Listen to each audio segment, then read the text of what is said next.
Rose lovers to the front immediately. If you're looking for a unique twist on a rose fragrance that's fruity forward and feels effortlessly pretty without doing too much, then Passion Rose might be your new summer floral. Come back and I'll tell you why you need to add this to your collection.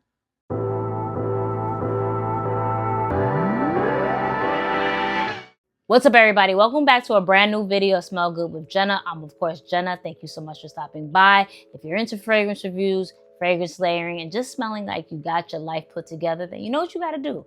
Stay blessed, like, comment, subscribe, and let's get right into it. So if you're not new to my channel, you know that I'm absolutely obsessed with Lorenzo Pazzaglia fragrances. I actually got this during my spring haul, and I recorded a review for this, but I kept pronouncing this man's name wrong, and that's crazy, especially I keep saying I'm obsessed with his fragrances. So I had to do it justice and redo this video. But it's perfect for this time of the year because I think this fragrance works really, really well during the spring and summertime, but we'll get into that in a bit. But I got this as a gift. Someone got this for me, someone that I love dearly, purchased this from Max Aroma.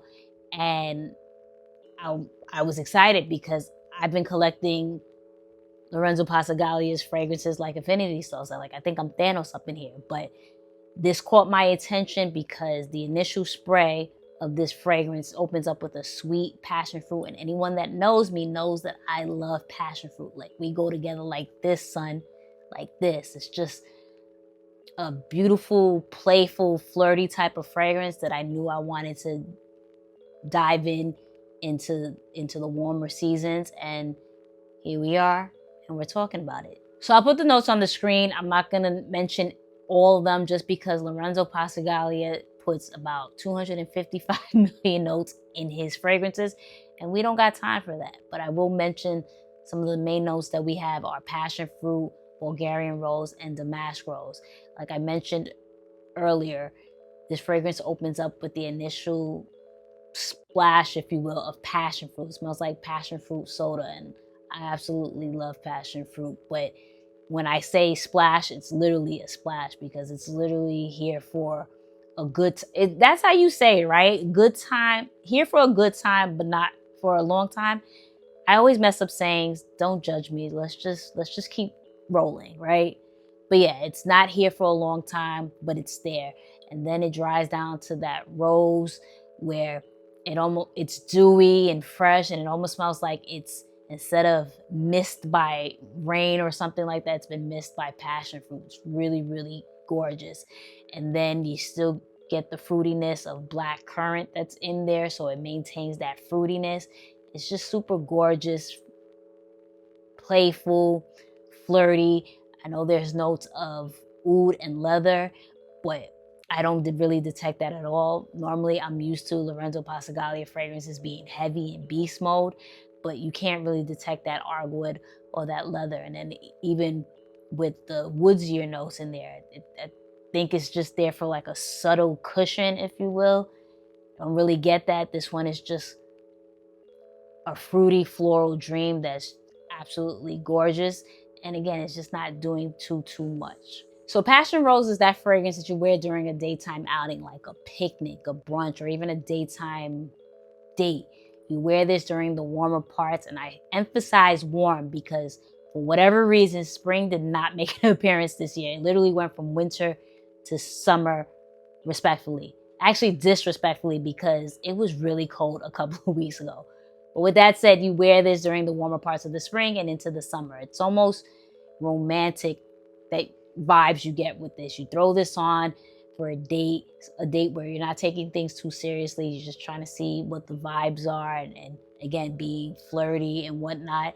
I don't really find this to be unisex. I do find this more feminine leaning, but you know, we rock whatever. This is definitely a safe blind buy and an easy reach.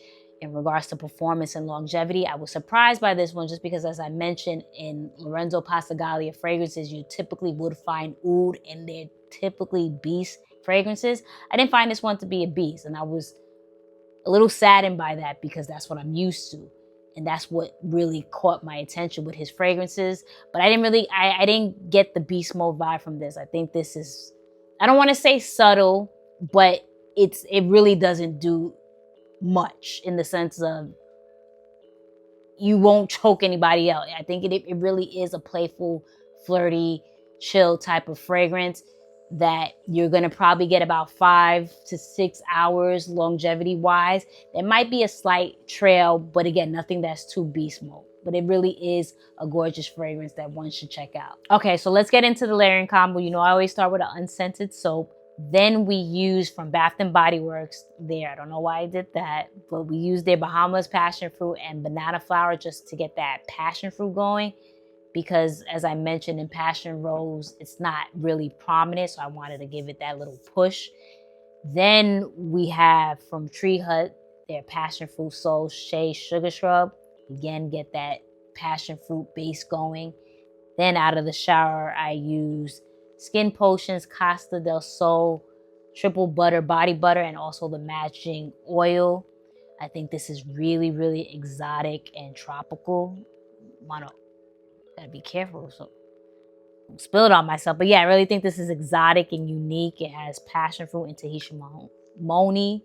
So can't talk right now, but yeah, I just think that paired really, really well with that. And also too, if you watch my fragrance reviews, specifically my rose fragrance reviews, I always mention with my layering combo, I use Skin Potions Kama Socha Crystal. I think this is a beautiful rose scented oil. It just smells juicy, dewy, and exotic. All their scents typically smell really exotic, very unique, but this one right here takes the cake. So I definitely use that in this combo. And then I topped everything off with Passion Rose. And then I also put the fragrance mist of Bahamas Passion Fruit and Banana Flower in my hair just to get that wafting in the air and get that trail going. But in regards to my final thoughts and recommendation, I think Passion Rose is a beautiful, unique scent. If you're familiar with Lorenzo Pazzaglia fragrances and expecting a beast, even though it has notes of oud and leather and woodsy notes, I don't find it to be that much of a beast. So this might not be that fragrance. And again, I don't necessarily find this to be completely unisex, but we all can rock whatever. But if you're looking for a unique rose scent, I would definitely add this one to the collection. And that is my video. Thank you so much for watching. Let me know if you're familiar with Lorenzo Pazzaglia fragrances. I know his fragrances are really, really big on social media, but in the YouTube world, I don't really see too many reviews on his fragrances. And let me know if you're familiar with Passion Rose and if you're interested in this. Stay blessed, like, comment, and subscribe. And always remember, the best compliment one can get is that you smell so good.